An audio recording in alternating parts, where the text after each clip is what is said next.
नमस्कार दोस्तों, मैं ब्रजेश कुमार आप सभी का एसएस एकेडमी में स्वागत करता हूं।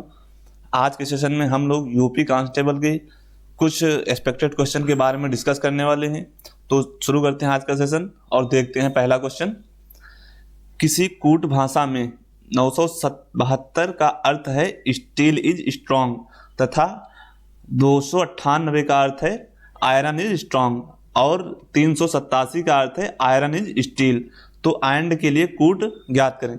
यानी हमें 972 का अर्थ दिया है स्टील इज स्ट्रांग और जो दिया है 298 का वो दिया है आयरन इज स्ट्रांग और दिया है 387 जो है आयरन इज स्टील का दिया है। तो इनका प्रयोग करके हमें एंड का कूट निकालना है। तो देख लेते हैं।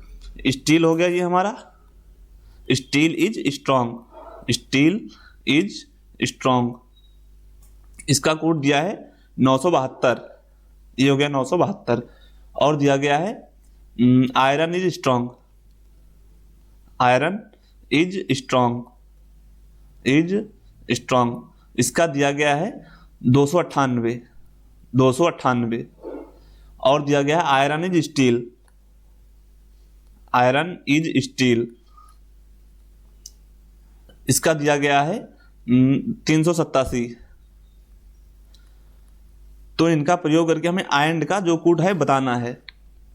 तो देखते हैं, पहले सेंटेंस में हमारा स्टील इज स्ट्रांग है तो दूसरे में दिया गया है आयरन इज स्ट्रांग। यानी यहाँ से हमारा स्ट्रांग कॉमन मिल रहा है और आयरन यहाँ पे जो है आयरन इज स्ट्रांग में स्ट्रांग यहाँ से कॉमन मिल रहा है। तो इन दोनों में हमें ये वर्ड जो है कॉमन मिला। तो इसमें देख लेते हैं अक्षर कौन सा कॉमन होगा। तो यहाँ पे 9 हो गया, 7 हो गया, 2 हो गया, यहाँ पे 2, 9, 8, यानी यहाँ पे हमें 9 जो है कॉमन मिल रहा है। तो स्ट्रांग जो है स्ट्रांग का हो जाएगा कूट 9, स्ट्रांग का कूट 9 हो गया। और देखते हैं पहला और तीसरा का कंपेयर कर लेते हैं। तो यहाँ पे स्टील इज स्ट्रांग है, यहाँ पे दिया है strong iron is steel, iron is steel हो गया। तो स्टील यहाँ पे पहले से कॉमन हो गया और तीसरे में जो दिया गया है स्टील ये हमारा यहाँ पे कॉमन हो जाएगा। तो इसमें देखते हैं कौन सा अब मतलब अंक कौन सा हमारा कॉमन हो जाएगा। यहाँ पे 7 दिया है और यहाँ पे भी 7 दिया है। तो इस प्रकार जो स्टील का हो जाएगा ये हमारा 7 आ जाएगा, स्टील का कूट हो जाएगा 7। और बचा आयरन जो है दूसरे में दिया है, यहाँ पे आयरन यहाँ तीसरे में भी दिया है। तो इनमें दोनों में आयरन होगा यहाँ कॉमन, यहाँ भी आयरन कॉमन हो गया। तो इनमें जो हमारा अंक जो है 8, यहाँ भी 8 दिया है। तो आयरन का कूट हो जाएगा 8, ये दोनों कॉमन हो गए। तो यहाँ पे इसका कूट आ जाएगा 8 और बचा अब इज, यहाँ पे इज हो गया, इज यहाँ पे भी हो गया। तो यहाँ बताना है स्ट्रांग का हो जाएगा 9 हो गया, यानी ये जो हमारा स्ट्रांग 9 हो गया और 7 जो है ये हमारा स्टील का हो जाएगा, ये हमारा 7 स्टील का हो जाएगा। और 2 जो है यहाँ पे इज हो गया, यहाँ पे इज हो गया, 2 हो जाएगा इज का, इज का हो गया 2 और बचा था 2 इज का हो गया। तो यहाँ पे हमारे इज का ये हो गया और 8 जो है आयरन का हो गया, 7 जो है स्टील का हो गया। तो यहाँ पर बचा 3 जो है यहाँ मतलब इन सेंटेंसों में एंड का प्रयोग नहीं किया गया है। तो ये जो 3 है इन सेंटेंसों में हमें 3 का अंक, जो 3 अंक दिया है इसका प्रयोग भी एक जगह मिल रहा है, यानी उसका कोई हमारा ज़्यादा खास रोल नहीं था। इसलिए एंड जो है एंड का हमारा बचे सेंटेंसों में एंड था, उसमें से ऑप्शन 3 जो है इनका कूट मिल गया था हमें। तो ये 3 वाला जो बचा यही हमारा आंसर हो जाएगा, ऑप्शन डी करेक्ट आंसर हो जाएगा। आप चलते हैं अगले क्वेश्चन की तरफ। CEN हो गया AUR को ACACLRYSP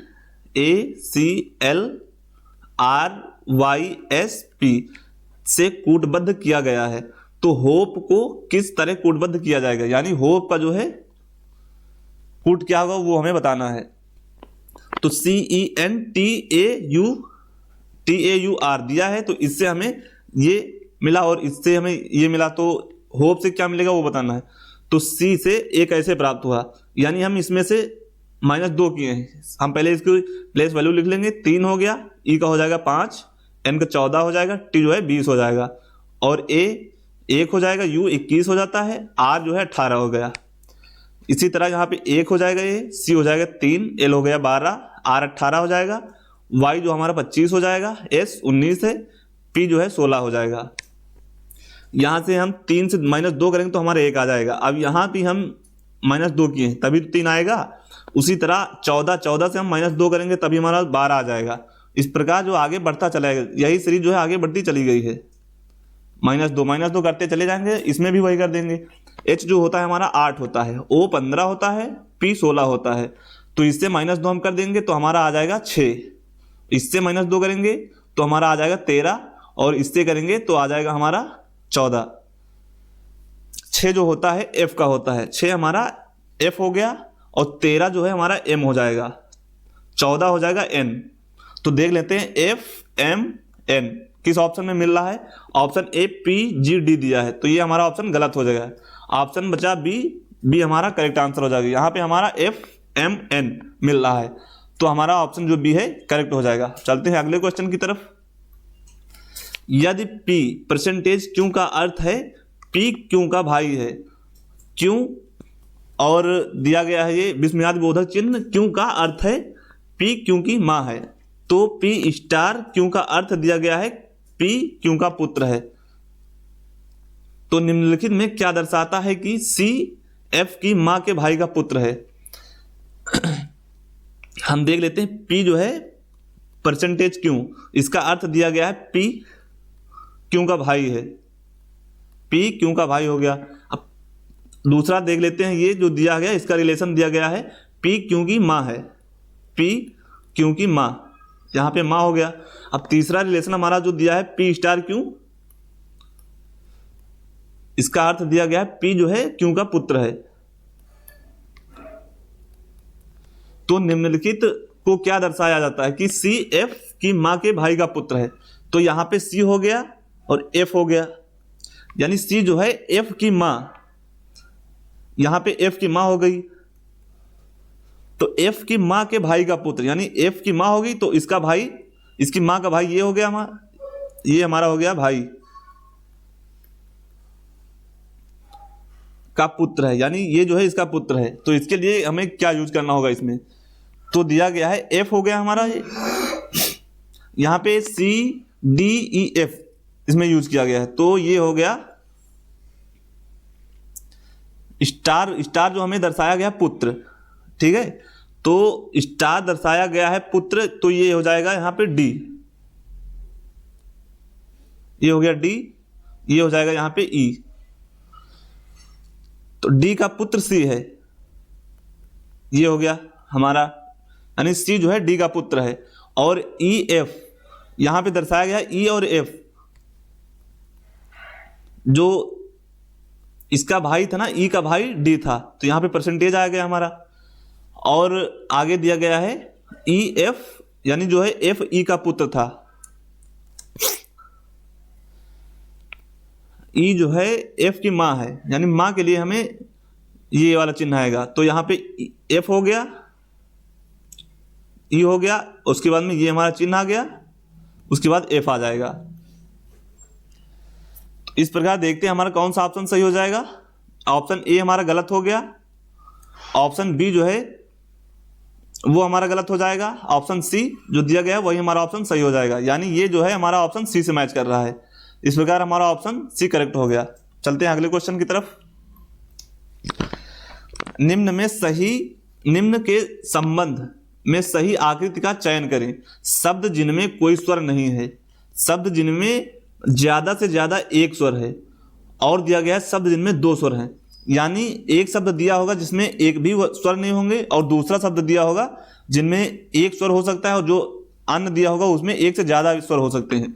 इस प्रकार हमारे जो है ये हो गया हमारा बिना स्वर का एक शब्द हो सकता है, और जो है दूसरा वो एक स्वर वाला हो सकता है, और तीसरा जो है इसमें एक से ज्यादा स्वर हो सकते हैं।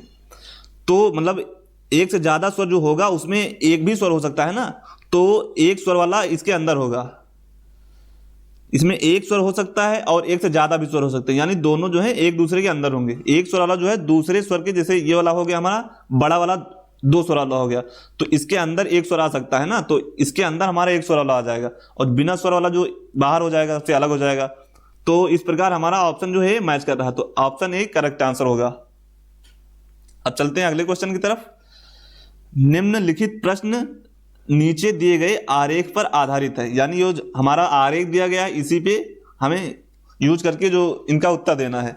तो दर्शाया गया है अभियंता को त्रिभुज से, यानी त्रिभुज में जितने दिए हैं वो हमारे अभियंता हो गए, और दिया गया है चिकित्सक को वृत्त से दर्शाया गया है। वृत्त में जो है वो हमारे चिकित्सक हो जाएंगे, ये अभियंता हो गए, ये हमारे चिकित्सक हो गए।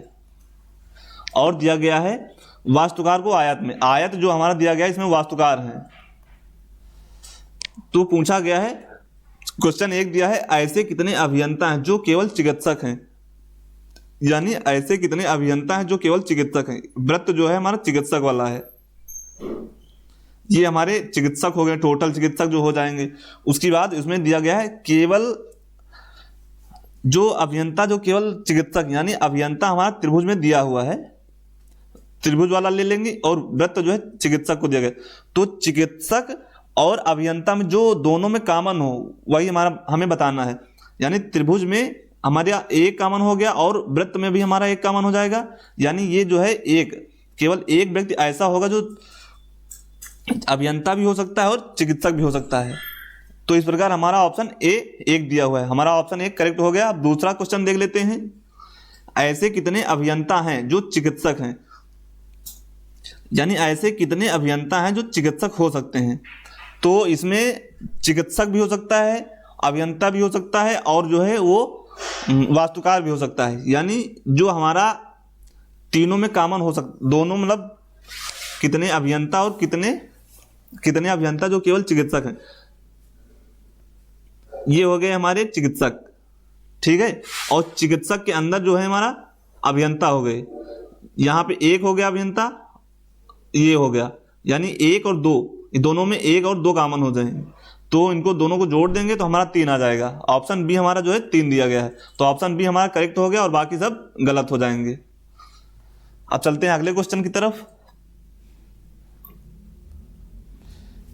दिया गया बार आरेख किसी कंपनी के 6 विभागों में काम करने वाले कर्मचारियों की संख्या को दर्शाता है। विभाग ई और विभाग सी के कर्मचारियों की संख्या से कितना कम है, हमें बताना है। यानी ये जो आरेख दिया गया है ये कंपनी ए, बी, सी, डी और ई, ये हमारी 6 कंपनियां दी हुई हैं। इनमें मतलब काम करने वाले व्यक्तियों को दर्शाया गया है। ये जो है इधर हमारी व्यक्तियों की संख्या दी गई है और इधर हमारी कंपनियां हो जाएंगी, विभाग हो गए हमारे इधर, और इधर संख्या हो जाएगी। तो पूछा गया है ई और विभाग सी, विभाग ई और विभाग सी में कर्मचारियों का कितना अंतर है वो हमें बताना है। तो यहाँ पे देख लेते हैं, ई हो गया हमारा 50, ई में कार्य करने वाले कर्मचारियों की संख्या 50 है, और सी में काम करने वाले कर्मचारियों की संख्या हमारी 300 है, ये 300 संख्या हो गई। तो इसमें से ई जो है कितना कम है हमें वो बताना है। तो सी से हम 50, यानी 50 है केवल ई में, तो सी से हम 50 घटा देंगे, ई माइनस सी माइनस ई, यही निकालना है। सी में 50 300 दिया गया है और इस ई में जो है 50 दिया गया है, तो इनको दोनों को घटा देंगे तो हमारा आ जाएगा 250। तो हमारा 250 है, यही हमारा आंसर, यही हमारा उत्तर हो जाएगा। ऑप्शन किस में मैच कर रहा है वो देख लेते हैं। ऑप्शन ए जो 50 दिया गया ये हमारा गलत हो जाएगा, ऑप्शन बी जो है 250 दिया गया है, यही हमारा ऑप्शन सही हो जाएगा।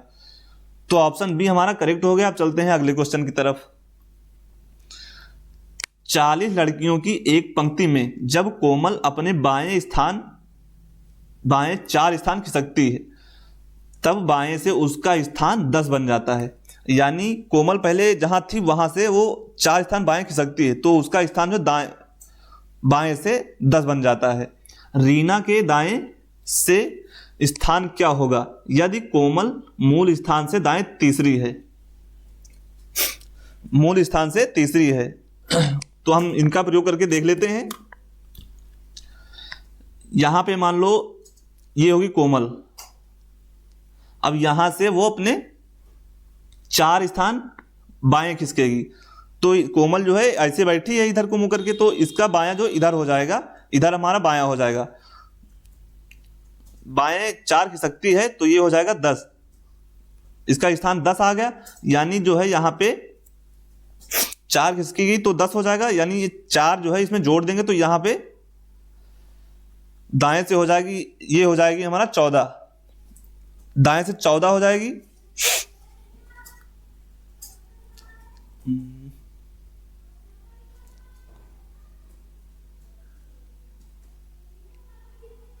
ये यहां पे कोमल थी, अब बाएं खिसकी 4 स्थान, 4 स्थान बाएं खिसक जाएगी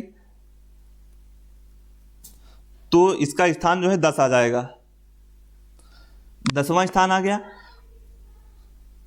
तो आगे कहा गया रीना के दाएं स्थान से क्या होगा, वह कोमल के रीना के दाएं से स्थान क्या होगा,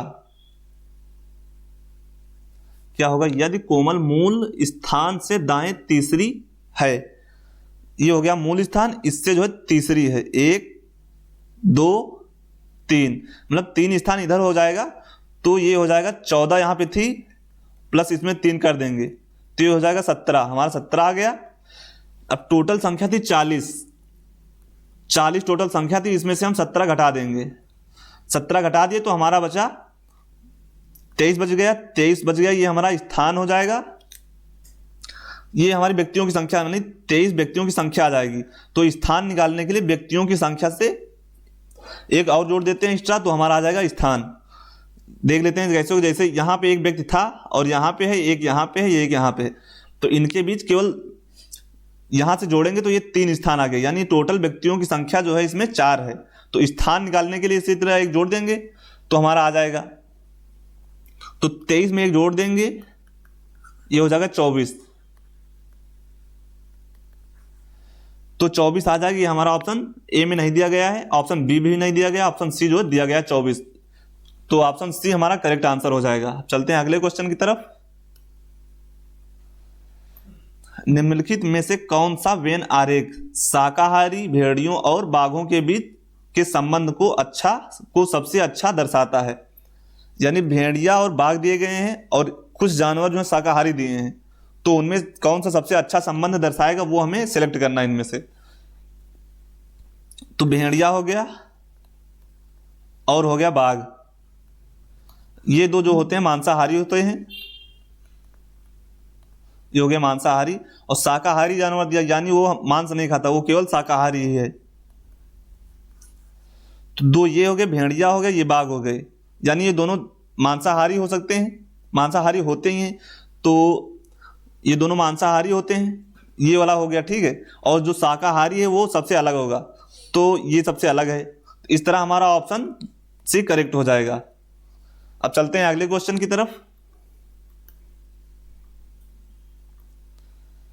एक व्यक्ति 100 मीटर पूर्व की ओर चलने के बाद अपने दाईं ओर मुड़ता है और 70 मीटर चलने के बाद फिर वह दाईं ओर मुड़ता है, 70 मीटर चलता है, फिर इसके बाद पुनः वह दाईं ओर मुड़ता है और 30 मीटर चलता है। यानी एक व्यक्ति, यहां कोई व्यक्ति था तो इसे हम पूर्व की दिशा में चला दिए 100 मीटर, उसके बाद वो दाईं ओर मुड़ता है, इसका पूर्व दायां जो है इस तरफ होगा, ये चलेगा इधर 70 मीटर चल दिया, उसके बाद में इसका दायां फिर इधर होगा, दाएं फिर मुड़ रहा है, फिर ये 70 मीटर चलेगा, उसके बाद ये जो है पुनः फिर दाईं ओर मुड़ता है, 100 मीटर चला, फिर 70 मीटर चला, फिर जो है अब चलेगा 30 मीटर, ये 30 मीटर हो गया, उसके बाद फिर पुनः दाईं ओर मुड़ता है, यानी इसका दायां फिर इधर हो जाएगा, अब चलेगा 50 मीटर। तो इसकी डायरेक्शन वर्तमान समय में क्या होगी वो हमें बतानी है। तो इसकी डायरेक्शन यानी हम जिस डायरेक्शन से चले थे वही डायरेक्शन तो आ रही है, तो यहाँ हम पूर्व में चले थे तो हमारी पूर्व दिशा ही, तो ये भी दर्शाएगा पूर्व दिशा, यानी दोनों की दिशाएं जो है समान एक ही तरफ है ना, तो हमारी पूर्व दिशा पहले भी थी वही अब भी है। तो देख लेते हैं पूर्व किस ऑप्शन में दिया है, ऑप्शन ए दक्षिण दिया है, इस तरह हमारा कट जाएगा ऑप्शन, ये भी कट जाएगा, option B is the right answer, option B जो हमारा पूर्व दिया है। अब चलते हैं नेक्स्ट क्वेश्चन की तरफ। हमारा क्वेश्चन कह रहा है दी गई आकृति में त्रिभुजों की संख्या बताइए, यानी ये हमारी आकृति दी है, इसमें कितने त्रिभुज होंगे उन त्रिभुजों की संख्या बतानी है। तो अगर हम एक एक गिनेंगे तो ये हमारा मतलब गिन भी नहीं सकते हैं, एकदम करेक्ट आएगा भी नहीं और इसमें देर भी काफी लगेगी, इसलिए हम एक सूत्र का यूज कर लेंगे। इसमें सूत्र, जब रेखाओं की संख्या, ये रेखाएं जो दी होती हैं, अगर इन रेखाएं की संख्या सम हो गई तो इसके लिए दूसरा सूत्र होता है, और ये अगर विषम हो गई तो इनके लिए दूसरा सूत्र होता है।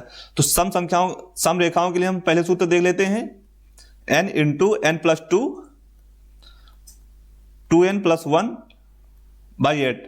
ये हो गया हमारा सम के लिए हो जाएगा, और विषम के लिए होता है n into N plus two into 2n plus 1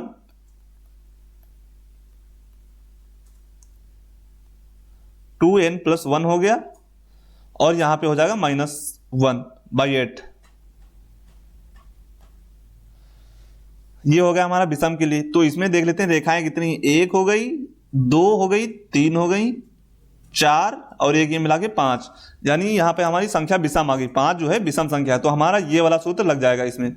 तो n की जगह हम 5 रखेंगे तो ये 5 हो गया, यहां भी 5 रखेंगे तो 5 और 2 हो जाएगा 7। उसके बाद में यहां रखेंगे तो 5 को 2 से गुणा करेंगे 10 आ जाएगा, और 1 जोड़ देंगे 11 हो जाएगा हमारा। पूरे से 1 घटा देंगे और इसको 8 से भाग कर दिए, तो इसको हल कर लेंगे। 11 का 7 से गुणा करेंगे 77 आ जाएगा, गुणे 5। 77 का गुणा 5 से करेंगे तो कितना आएगा वो हम कर लेंगे, 11 गुणे 7 तो आ जाएगा 77, 77 गुणे 5/8। तो इसको गुणा करेंगे 5 से, 7 × 5 = 35, ये आ गया 5, हाथ लगा 3, 7 × 5 = 35, 3 38, ये हो गया 38, यानी आ गया 385/8 माइनस का 1। तो 1 घटा देंगे 384/8 आ जाएगा, 384/8।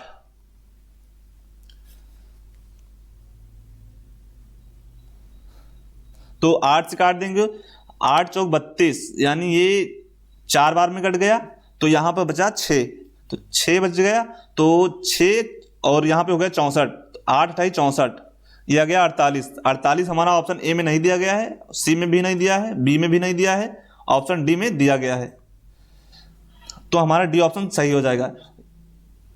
अगर हम इस फिगर को जो है ऐसे त्रिभुज गिनेंगे तो हमारा टाइम भी ज़्यादा वेस्ट होगा और आंसर भी हमारा एकदम एक्यूरेसी करेक्ट नहीं आएगी। तो सिंपल तरीका है, हम फार्मूला यूज करके तुरंत निकाल सकते हैं, तो हम फार्मूला का यूज करेंगे। देखते हैं अगला क्वेश्चन। एक घड़ी का दर्पण प्रतिबिंब देखने पर उसमें 12:30 दिखाई देता है, तो घड़ी का वास्तविक समय क्या होगा। यानी घड़ी जो है उसका प्रतिबिंब हम देखेंगे तो 12:30 दिखाई दे रहा है, तो वास्तविक प्रतिबिंब वास्तविक समय क्या होगा वो हमें बताना है। तो यहां पर दर्पण प्रतिबिंब है ना, तो दर्पण प्रतिबिंब के लिए दूसरा होता है, और एक वाटर प्रतिबिंब होता है, मतलब जल प्रतिबिंब होता है, वो हमारा दूसरा होता है। तो दर्पण प्रतिबिंब के लिए हम 12 से मतलब जो हमारा प्रतिबिंब होगा, टाइम जो दिया होगा उसको हम 12 बजे से घटा देते हैं। ये हो गया दर्पण प्रतिबिंब के लिए, दर्पण के लिए। और जो जल के लिए होता है वो होता है 18:30, 18:30 से घटा देते हैं उसको दिए गए टाइम को, बस हमारा वो आ जाता है उसमें। तो दर्पण प्रतिबिंब में दिया गया है 12:30, 12 बजे यानी 12:30 हुआ है, तो यहाँ पे 12 को हम 00 से दर्शाएंगे। उसके बाद में 30 मिनट जो है इसको पूरा 30 से दर्शा देंगे, तो इसको घटा देंगे हम 12:30 था, इसको हम घटा देंगे 12 से, तो 12 है, यहाँ पे 30 है, 12 यानी 11:60 को हम 12 लिख सकते हैं, तो यहाँ पे 11:60 लिख देंगे। तो 11:60 से हम 30 घटा देंगे तो हमारा आ जाएगा 11:30। देखते हैं कौन सा ऑप्शन मैच कर रहा है। ऑप्शन ए 10:20 हुआ, ये हमारा गलत हो गया। ऑप्शन बी जो है हमारा 11:30, यही सही ऑप्शन हो जाएगा। अगला क्वेश्चन देखते हैं।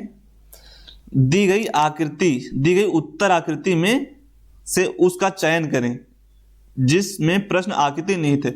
यानी इन उत्तर आकृतियां दी गई हैं, इनमें से हमें उस आकृति का चयन करना है जिसमें ये प्रश्न वाली आकृति जो है ये निहित हो, वो हमें बताना है। तो देख लेते हैं ऑप्शन ए जो है उसमें मैच कर लेते हैं। इसका कुछ शेप ऐसे है तो इसमें नहीं मैच कर रहा है, इसमें कहीं बन ही नहीं रहा ऐसा, तो ये हमारा कट जाएगा। ऑप्शन बी जो है उसमें देख लेते हैं। तो ऑप्शन बी है, यहां से स्टार्ट करेंगे हम, यहां पर गए, उसके बाद में ये ऐसा हुआ घूमा, ऐसे घूमकर ऐसे घूम गया, फिर जाके ये ऊपर की तरफ घूम गया, फिर जाके ऐसे घूम गया।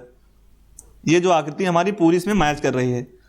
और आगे देख लेते हैं, और इसमें भी नहीं मैच करेगी, इसमें भी नहीं, तो हमारा ऑप्शन बी जो है करेक्ट हो जाएगा।